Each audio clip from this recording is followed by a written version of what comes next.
Alunos do primeiro ano da Faculdade de Direito de Franca, de novo aqui para mais essa videoaula da disciplina de Ciência Econômica e Política. Lembrando que nós ainda estamos estudando a unidade 4, a produção.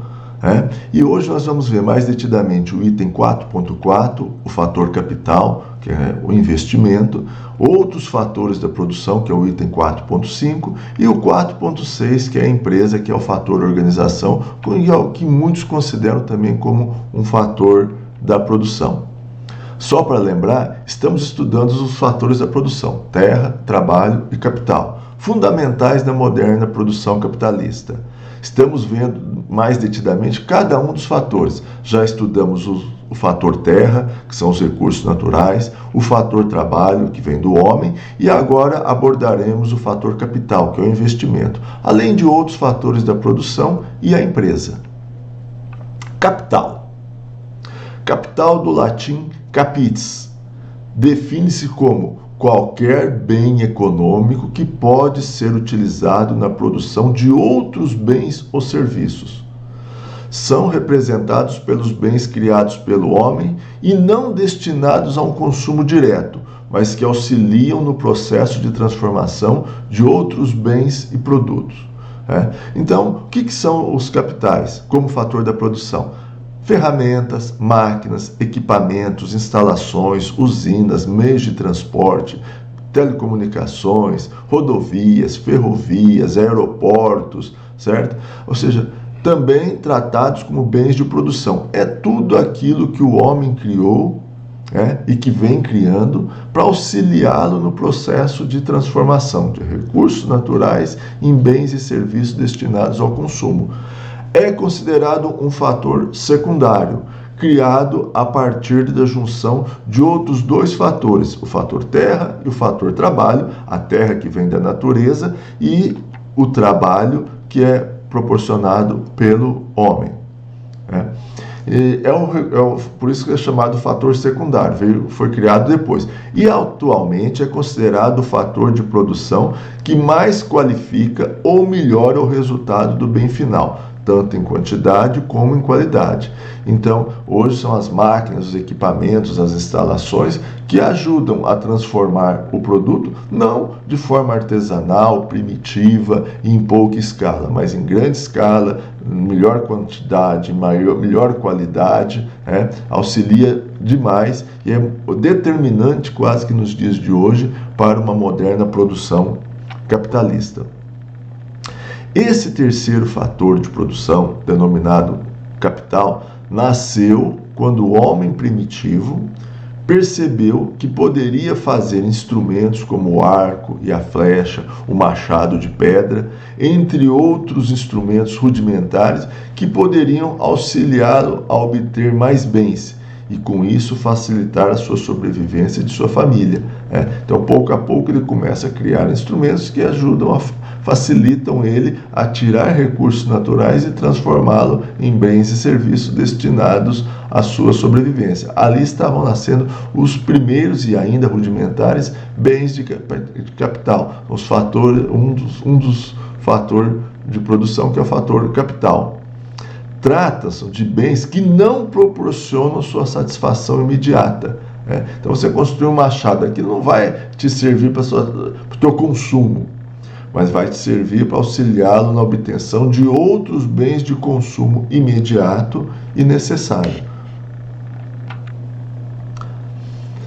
Quero lembrar que a palavra capital tem inúmeros significados, podendo ser representado pelo capital físico, formado pelos elementos materiais e tangíveis, prédios, galpões, etc. Pelo capital humano, que se refere à educação e à formação profissional de empresários e trabalhadores, pelo capital financeiro, ou seja, pela soma de dinheiro ou crédito para aquisições ou pagamentos, pelo capital especulativo, destinado a investimentos em títulos e ações, entre outras possíveis representações ou denominações. Então, tem várias denominações para a palavra capital.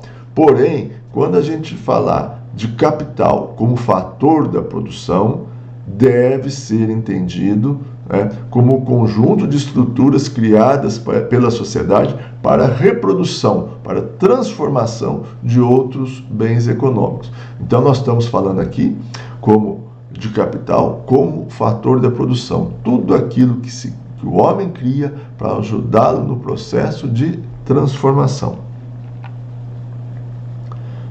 O capital também pode ser entendido como estoque de riquezas acumuladas, destinadas à produção e geração de novas riquezas, materiais e imateriais, e ao aprimoramento dos demais fatores de produção. Então, o estoque que se criou, que vai amanhã depois ser destinado à produção e geração de novas riquezas. E como que se deu a formação e acumulação de capitais? A formação e acumulação de capitais normalmente se dá pela renúncia a um consumo presente em nome de um consumo futuro maior. Ou seja, deixar de produzir algo para consumo imediato e produzir um bem de capital que possa servir para acelerar a produção de outros bens, para um consumo posterior mais abundante. Vou tentar dar um exemplo bastante simplório dessa questão. Vamos imaginar o seguinte: um pescador que todo dia ele pesca com instrumentos mais rudimentares possíveis,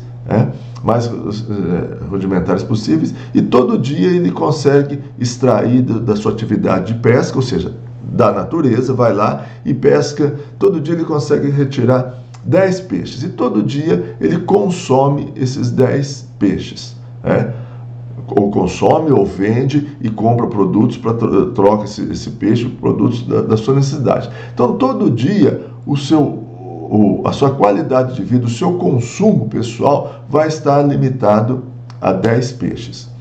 Num determinado dia, num determinado momento, esse pescador decide sacrificar um consumo presente. Então, ele vai deixar de consumir o equivalente a 10 unidades de peixe que ele consegue extrair todo dia de forma rudimentar e vai consumir 8. E vai pegar aqueles 2 que ele renunciou ao consumo presente e vai guardar o recurso dele, o dinheiro dele, por um segundo momento. Faz isso 1 dia, 2 dias, 3 dias. E depois de um tempo ele pega aquele recurso e compra uma rede. O que a rede representa para ele? Representa o fator capital. Agora, ele, indo à natureza, de posse de um fator de produção, que é o capital, ele vai conseguir extrair, em vez de 10 peixes, 20 peixes. E aí ele vai melhorar o consumo dele. Por quê? Porque ele tem à sua disposição um fator do capital. E aí melhora a produção dele e, consequentemente, melhora o seu consumo. E, novamente, ele continua com esse espírito. Em vez de ele consumir os 20 peixes todo dia, ele consome 15 peixes e vai guardando aqueles outros recursos, renunciando àquilo que ele poderia consumir, e com o passar do tempo ele compra um barco. E com o barco ele vai conseguir ir mais longe, vai conseguir pescar mais ainda, aumentar a sua pesca. Agora, o que o barco, a rede, representa para ele? Fatores de produção, capital, que auxiliam no processo de produção. Então, ele vai conseguir, com isso, produzir mais e, consequentemente, consumir mais. Então, a natureza é que ele retira o peixe. Ele representa o fator trabalho, e a rede, o barco, representam o fator capital. De posse desses 3 fatores da produção, bem dispostos ali à sua disposição, ele consegue ter uma transformação maior. Esse o desafio da formação e acumulação de capitais em todas as nações. E aí a gente pode até fazer um comentário: países que começaram a se industrializar lá atrás, por volta de 1800, são países que conseguiram acumular mais capitais. Então, eles têm mais instalações, máquinas, ferramentas, equipamentos, e com isso eles conseguem ter uma transformação melhor. Países como o Brasil, que começaram o processo de formação e acumulação mais tardiamente, têm mais dificuldade nesse processo de transformação. E a gente pode notar muito bem isso num país como o Brasil, que é um país que tem dimensões continentais. Nós temos estados, como o estado de São Paulo, que nós temos recursos humanos e, de certa forma, mais bem qualificados, nós temos os recursos naturais e nós temos mais máquinas, ferramentas, instalações à disposição desse trabalhador em modernas indústrias. Então, o estado de São Paulo é um estado que consegue uma transformação melhor, é um estado mais rico e, consequentemente, a sua população goza de um padrão de vida melhor. O mesmo pode-se dizer de cidades, mais industrializadas, cidades menos industrializadas. As cidades menos industrializadas ainda fazem uma transformação mais rudimentar. Toda aquela cidade é um pouco mais pobre e a sua população padece de um padrão de vida um pouco melhor. Então, o grande desafio de toda a sociedade é conseguir ter à disposição do trabalhador os três fatores, ter os recursos naturais, ter o fator trabalho, de preferência qualificado, e o recurso capital à disposição. Então, essas sociedades conseguem transformar melhor o produto, conseguem ter custos menores, conseguem ter um consumo maior e a população ter uma qualidade de vida melhor. E nesse processo de transformação, gerar emprego, gerar renda para a sua população. Então, dizemos que quanto maior a quantidade de capital uma cidade dispõe, maior será o seu coeficiente de potencialidade transformativa. E a sua formação acumulada deriva da capacidade de investimento de uma sociedade. Como eu acabei de falar, a sociedade que foi capaz de investir. E, obviamente, quanto mais cedo as sociedades começaram esse processo de acumulação, maior a quantidade de capitais acumulados. Lembrei a vocês da questão, por exemplo, num país europeu, que começaram o seu processo de industrialização lá atrás. Sem contar os esforços empreendidos pela sociedade na busca de um crescimento mais vigoroso por meio de investimentos em bens de capital. Então, a sociedade que investe bem, lá na frente, ela colhe mais. Quem planta, colhe. Quem investe, consegue obter um resultado melhor lá na frente. Lógico, lembrando, isso sacrifica um consumo presente, mas tudo isso é em nome de um consumo futuro maior. Bom, a grosso modo, esse é o chamado fator de produção capital. Então, estudamos o fator terra, trabalho e capital. Existem outros fatores da produção. Alguns outros economistas falam que outros fatores da produção também são importantes, e com certeza são. Consideram estes como fatores da produção. Mas nós vamos usar a teoria clássica, que, de forma clássica, os três fatores da produção: terra, trabalho e capital. E vamos tratar esses como outros fatores da produção que são importantes. Então, a divisão clássica: terra, trabalho e capital. E alguns outros economistas incluem outros fatores importantes auxiliares da produção, mas não são consensualmente adotados. Um dos fatores de produção acrescentados à divisão clássica é a capacidade empresarial, para alguns considerado como fator organização. Então, é importante esse chamado um quarto fator, o fator organização ou gestão empresarial, porque os recursos, os fatores da produção isolados, terra, trabalho e capital, nada produzem, eles precisam de ser bem geridos. Então, essa capacidade de gestão empresarial é importante na moderna produção capitalista. Este fator refere-se à organização da produção, a ação de reunir e combinar os fatores de produção, assumindo os riscos do processo. Nós vamos tratar dessa importante abordagem logo mais no tópico empresa, pois é ela que representa esse chamado fator de produção, que é o fator organização. Outro fator muito importante nos dias de hoje, que muitos acrescentam à divisão clássica e é determinante, é a capacidade tecnológica. A capacidade tecnológica pode ser dividida em 3 categorias: a invenção, a inovação e a operação. A invenção trata da capacidade de pesquisa e desenvolvimento. A inovação se refere à capacidade de aplicar a tecnologia no processo produtivo. Já a operação diz respeito à capacidade de operar as atividades de produção. Isso tudo que eu estou falando aí da empresa, isso é muito abordado e estudado principalmente nos cursos de administração, que é o administrador que gere todos os recursos, ele tenta fazer esse grande trabalho que é transformar recursos naturais em bens e serviços à disposição do homem.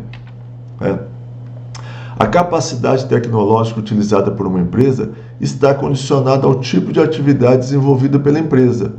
Muitas empresas são de difícil mecanização, muitas atividades são de difícil mecanização. Está muito limitado a capacidade financeira da empresa. As empresas mais lucrativas conseguem investir mais e crescer mais rapidamente. Ao investimento que se faz num país em ciência e tecnologia, ciência, pesquisa e tecnologia, muito importante nos dias de hoje, infelizmente, no nosso país, muitas vezes relegado ao segundo plano. Então é essa capacidade, é esse investimento que as empresas fazem, que vão fazer com que ela no futuro tenha um processo de transformação muito mais rápido, muito mais eficiente, tanto em quantidade como em qualidade, como em preço, e proporcionar à população um consumo melhor e melhor qualidade de vida, além de todo esse processo, como eu falei, gerar emprego, gerar renda para todos que participam dessa dinâmica produtiva. E embora a tecnologia possa possibilitar as atividades econômicas, potencializar, ela também pode trazer alguns problemas, como o desaparecimento de postos de trabalho, a marginalização de regiões e países menos desenvolvidos. Então nós temos essa grande diferença, essa grande desigualdade de países ricos e países pobres, países mais desenvolvidos, países mais marginalizados, que não conseguem acompanhar essa mudança tecnológica, essa questão do problema do desaparecimento de postos de trabalho, que sempre se falou da mecanização, até que ponto a mecanização rouba oportunidades de trabalho. A gente sabe que muitas pessoas não conseguem acompanhar aquelas mudanças tecnológicas, e isso causa um problema muito sério para muitas sociedades. Mas é desafio de todos nós, é desafio do Estado capacitar as pessoas para acompanhar esse desenvolvimento tecnológico. Agora vamos falar de empresa enquanto organização, que alguns consideram como fator organização.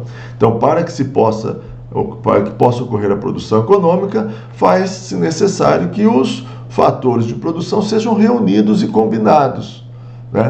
Essa atividade ocorre dentro da onde? Dentro da empresa. Para o que muitos economistas consideram esse fator, o fator organização. Então, o que é empresa?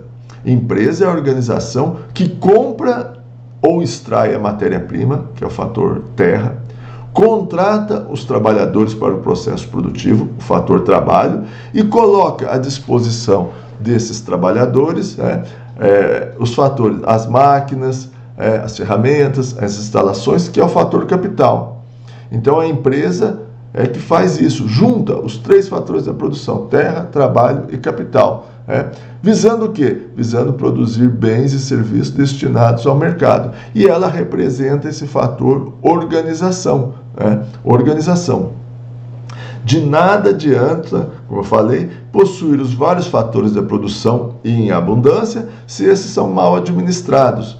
Portanto, são as empresas as responsáveis, por meio de sua gestão, para alavancar os fatores de produção, com inteligência e técnica, tendo em vista o desenvolvimento de um determinado ramo de atividade para a geração de bens e serviços. Então esse também é um grande desafio, isso é muito importante na atual fase do capitalismo, empresas eficientes, empresas que gerem bem os seus recursos, né, que façam essa gestão da melhor maneira possível. Isso também representa custos, né, e quanto melhor nós gerirmos esse custo, todos esses recursos, melhor será o resultado que nós teremos lá na frente à disposição para o consumo de bens e serviços da população.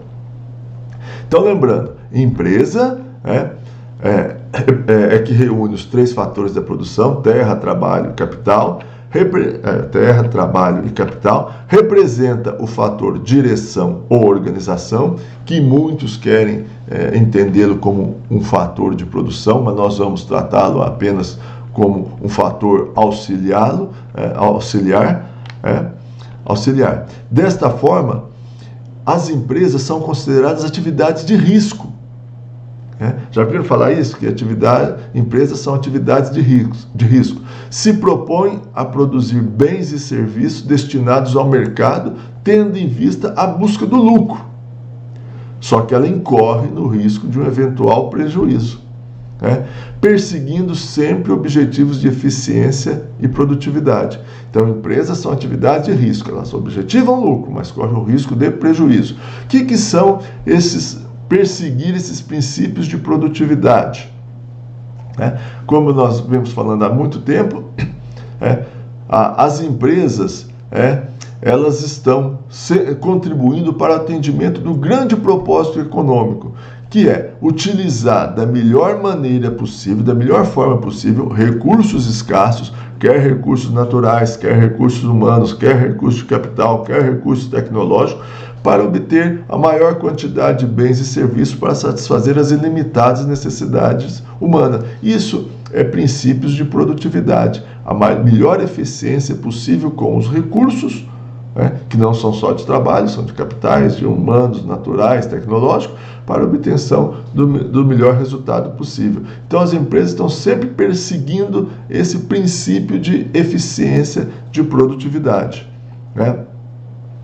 Na moderna economia capitalista, cada vez mais se torna imprescindível a figura da empresa.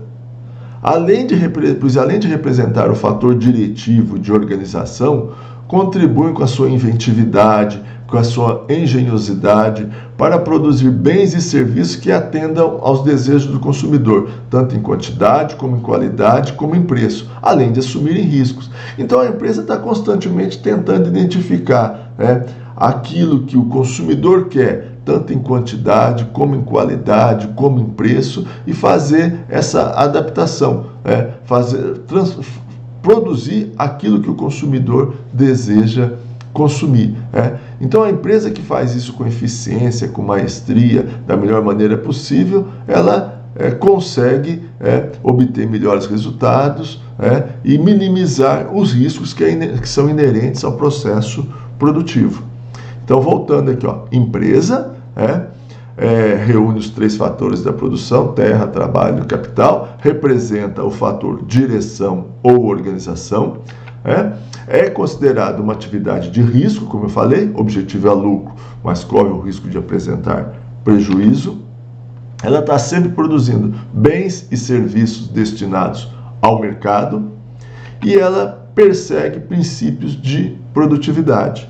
Ou seja, o que é princípio de produtividade? Utilizar da melhor forma possível recursos escassos e obtenção de maior quantidade de bens e serviços. Então, isto é a empresa que tudo isso é muito trabalhado, principalmente pelos administradores de empresa. Outra coisa também, nós estamos falando muito de empresa. Como que se formam as empresas? Então, aqui eu vou dar tentar demonstrar para vocês que as empresas podem ser constituídas pelo esforço isolado, alguém isoladamente foi lá e criou uma empresa individual, ou pelo esforço coletivo, 1 ou 2 pessoas constituem uma empresa limitada, ou uma SA, ou por meio de associações ou cooperativas. Então, juntam um grande número de associados e cooperados e montam uma empresa. Também podem ser empresas privadas, podem ser empresas públicas, podem ser empresas mistas. Portanto, são várias as modalidades de empresas que possibilitam a constituição de tais. Cada qual com uma regulamentação jurídica própria, amparadas em nosso Código Civil. Então aqui, nesse momento aqui no curso de Ciência Econômica e Política, eu estou apenas transmitindo para vocês que essa formação, as empresas são importantes e que essas empresas podem se dar pela formação de esforços isolados, cooperados, individuais, coletivos, pode ser empresas individuais, limitadas, sociedade anônima de capital aberto, capital fechado, cooperativas, associações, pode ser empresas públicas, mistas, privadas. Isso daqui vocês vão estudar muito, principalmente no segundo, terceiro ano, com as disciplinas de direito empresarial, que vocês vão estudar cada uma dessas modalidades de empresa e cada uma das suas personalidades jurídicas e as implicações que tem isso juridicamente. Um assunto que vocês vão estudar muito lá na frente. Aqui nós estamos vendo apenas num único parágrafo essa questão que são as modalidades de empresa, mas podem ter certeza que esse é um assunto que vocês vão estudar muito e importante amanhã depois, principalmente para quem for se dedicar ao direito empresarial, que vai auxiliar amanhã depois, vocês enquanto operadores do direito, muitos empresários a constituírem empresas. É importante destacar que hoje no capitalismo a produção é muitas vezes em larga escala, e isso é determinante para a competitividade da empresa. A empresa que produzir em pequena escala, ela vai ter dificuldade de concorrência. E muitas vezes isso leva as empresas a se associarem para fazer frente à concorrência.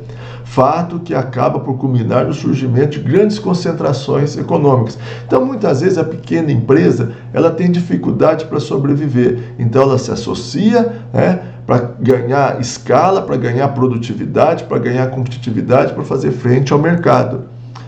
E isso se dá através de a concentração industrial comercial, se dá por meio de fusões, incorporações, outras formas de associação empresarial. É um fenômeno natural e legítimo, certo? E em muitos casos, necessário para a sobrevivência da empresa. O que eles visam? Oportunidades de crescimento, melhoria de economia no processo produtivo, organização do trabalho, redução de custos, hegemonia no mercado, além de inúmeras outras vantagens competitivas. Então, a associação, a fusão, a incorporação é um processo natural do processo da atividade produtiva, da atual fase do capitalismo. Então é algo perfeitamente natural, um fenômeno natural e legítimo. Porém, existe um grande risco. O risco das associações e concentrações de empresa é a formação de estruturas monopolistas ou oligopolistas, que ocorreriam em detrimento da livre concorrência. Então, é natural, é legítimo, certo? É perfeitamente aceitável que as empresas se associem, que se concentrem, É importante na atual fase do capitalismo. O risco dessas associações é comprometer a livre concorrência. Então, no Brasil, como nós já estudamos, a livre concorrência é um princípio constitucional, é dever do Estado zelar pela livre concorrência, e para isso ele tem a lei antitrust, tem o Sistema Brasileiro de Defesa da Concorrência, a Secretaria de Acompanhamento Econômico, a Secretaria de Direito Econômico e o CAD. Então, é natural, é perfeitamente justificável a associação e concentração, desde que ela não comprometa a livre concorrência. E isso quem deve zelar é o Estado. Mas é um fenômeno perfeitamente compreensível, legítimo, a concentração de empresas. Entre os inúmeros desafios impostos às empresas na atual fase do capitalismo, lembramos que se trata de uma atividade de risco, que tem a necessidade constante de satisfazer os desejos do consumidor, tem que estar sempre inovando, tem que estar sempre buscando algo novo, tanto em quantidade, como em qualidade, como em preço, tem que estar criando produtos novos, tendências novas. E para comandar este e inúmeros outros desafios, merece um grande destaque a figura do empresário e do empreendedor, que é o elemento diretivo da empresa, aquele que assume riscos, contribui com a sua experiência, com a sua capacidade de gestão, é um inovador por excelência e o responsável por lançar a empresa no caminho do progresso. Então, muitas vezes, esses CEOs, esses grandes diretores de empresas são muito bem valorizados. Por quê? Porque são responsáveis por esse algo muito importante dentro da empresa, que é assumir riscos e inovar constantemente, algo que é muito importante na atual fase do capitalismo. Bom, com esse último tópico que nós estudamos, nós tentamos passar para vocês alguns elementos importantes na moderna produção capitalista, que eu lembro a vocês que não é mais de subsistência. Hoje é uma produção voltada ao mercado. Então é necessário os fatores da produção, os fatores recursos naturais, o fator trabalho, o fator capital, bem reunidos dentro da moderna empresa. Então, perseguindo princípios de produtividade, assumindo riscos. Então isso é muito importante na atual fase do capitalismo. Então esses são alguns dos elementos da moderna produção capitalista. Nas próximas videoaulas nós vamos passar por uma outra unidade, e que nós vamos ver agora a circulação, a troca. Agora nós já temos a produção não é mais para o nosso consumo, a produção é para o mercado. Então essa produção em larga escala vai para o mercado, então é preciso ser trocada. E é isso que vai abordar basicamente a nossa próxima unidade, que vai tratar da circulação.